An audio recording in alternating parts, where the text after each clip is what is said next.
Hey everyone, and welcome to the Climate Career Kit podcast. This is your host, Aishni Garg. If you are a high schooler looking for direction in climate change related careers, tune in to every episode for advice from the diverse leaders in climate jobs today and learn about new and exciting opportunities that you can pursue. Today's guest is Madeline Fleischer, who is an environmental and energy lawyer at Owens Corning.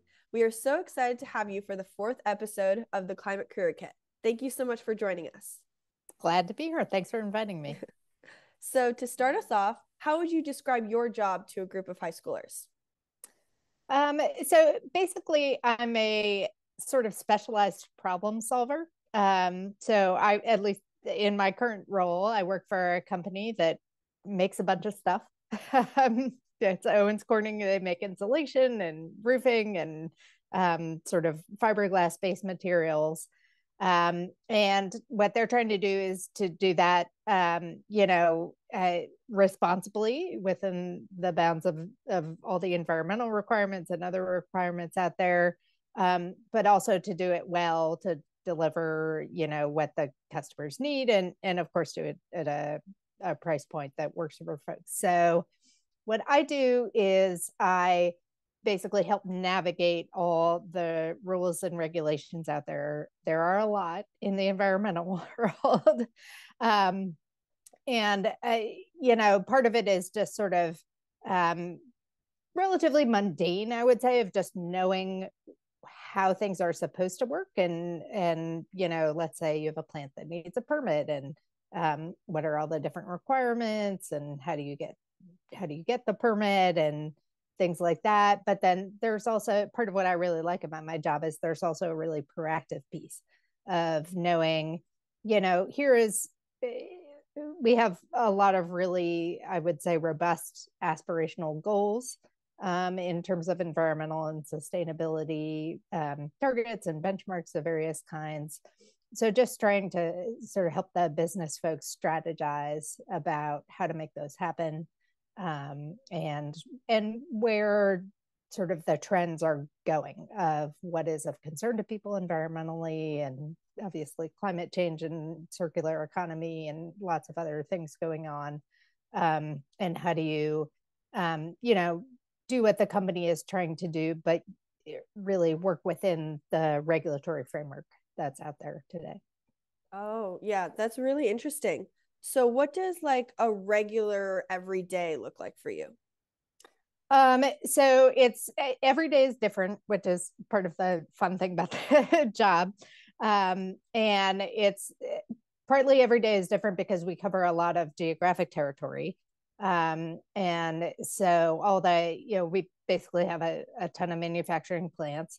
And everyone, something will come up of here's an air emissions issue or a water discharge issue, and trying to figure out, manufacturing inherently tends to create various pollutants, and so just figuring out sort of what's our strategy to manage those, and then also how to work with agencies. I mean, that's really a big part of my job is knowing, we're basically overseen by a bunch of different government entities. And it could be United States. I deal with North America, so it could be Canada, but it could be states. It could be provinces, a bunch of different places. And so a lot of what I do is try to understand, like, what are those regulators looking for? And how do we be responsive to that?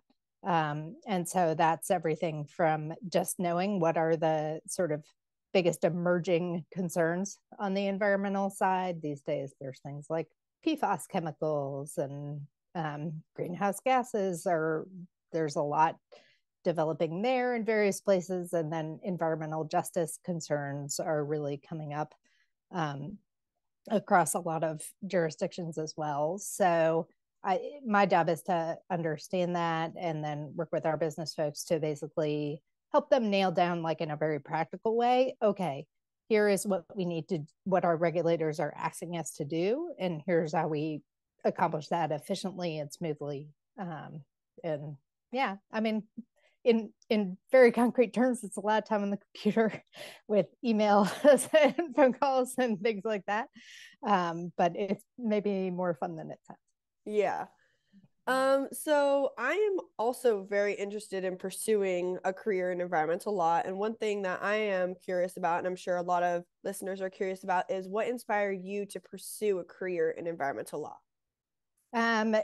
Yeah, so I'm basically a failed pre-med student, I guess is the humorous answer. But my parents are both physicians. And so I grew up just sort of observing this idea that, people's health is one of the most precious things that they have.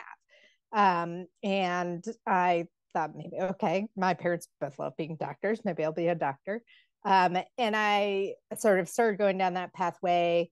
And I found that although that, I think can be very rewarding for me, I would sort of be learning about, different health issues or whatever. And I'd be like, okay, but what's really going on structurally?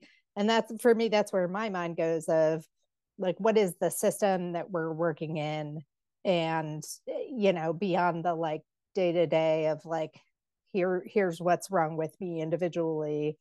How do you set up a system that really has a positive impact on people's health? And so that was my entry point, is really that, as I think many people are aware at this point, a really big public health impact comes from environmental influences. And so as I was studying that really spoke to me, in terms of feeling like I could, maybe be a small force for good in the world.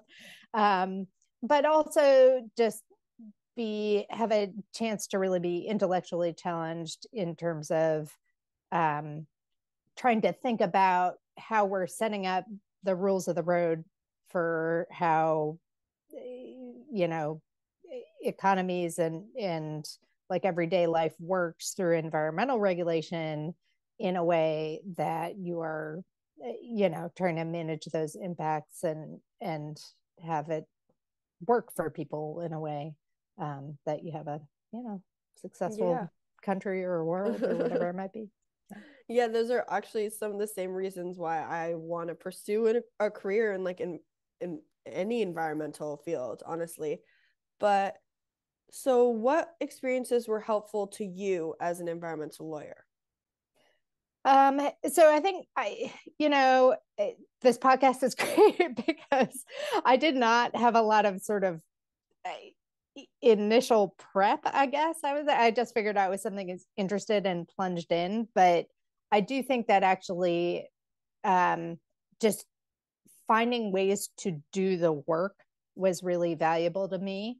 And sometimes you sort of take what you can get in terms of internships or just shadowing folks, and I definitely was not shy about reaching out to people randomly. I think that's people are actually more welcoming of that than you might expect.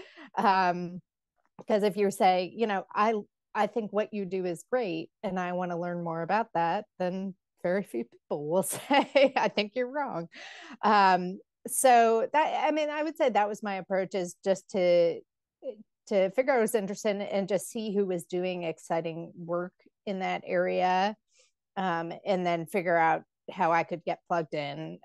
So I had sort of, I'm an environmental lawyer, obviously. I went to law school, but that was partly because I identified that I wanted to be in the environmental field, and law seemed like a good way to do that. And when I was in law school, I basically did everything environmental that I could find that someone would let me do. It's pretty much it. But obviously there's parallel opportunities wherever you are, but high school, college, just out in the world. So yeah. So and once you start doing it, like once you find your entry point, I really found that like it became easier and easier to identify next steps.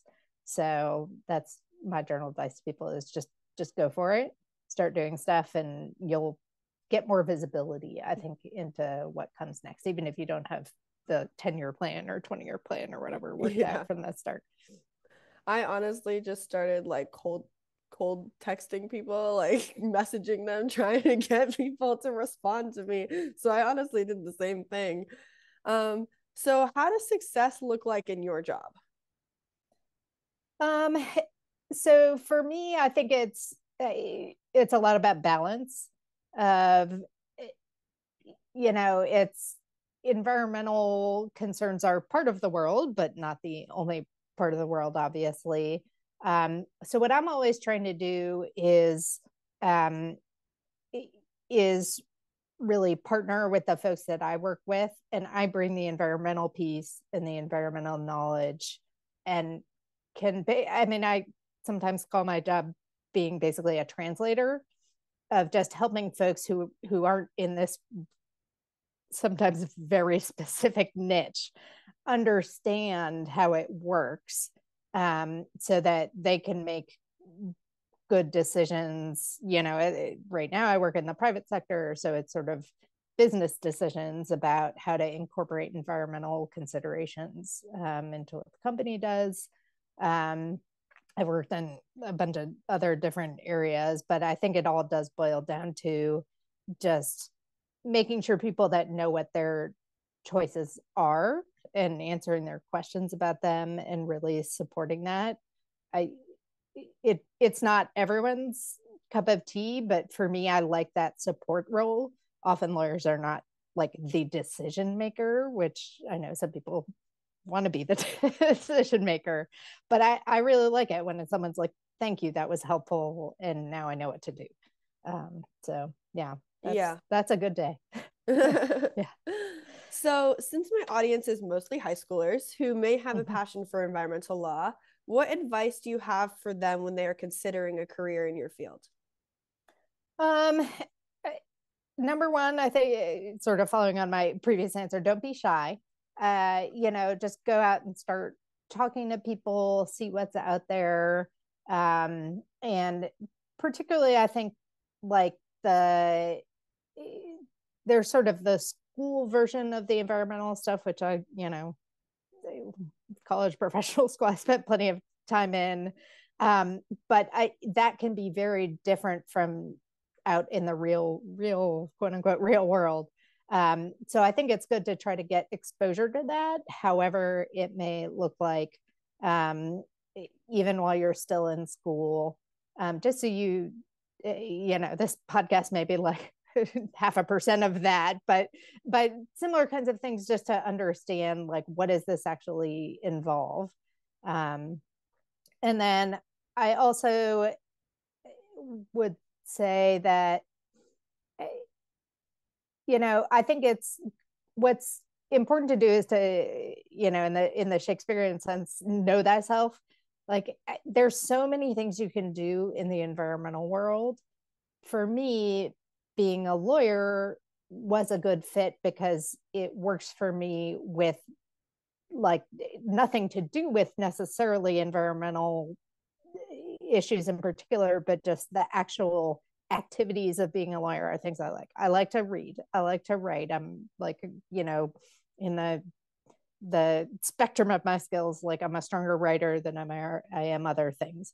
And so I think figuring out sort of where your strengths are, and almost more than anything, like what do you actually enjoy doing day to day? Like figure that out. And then if you want to use that towards environmental work, you can figure out what type of environmental work you want to do. Like, I know plenty of people who would like really, really be miserable doing what I do, just sitting at a computer every day, but they do environmental field work, and that is a much better fit for them. So I think just getting an understanding of yourself and what do you want to do for the next 30 or 40 years or however long it may be is a really good starting point. just to give you some direction to go explore particular environmental opportunities. Yeah, that makes total sense.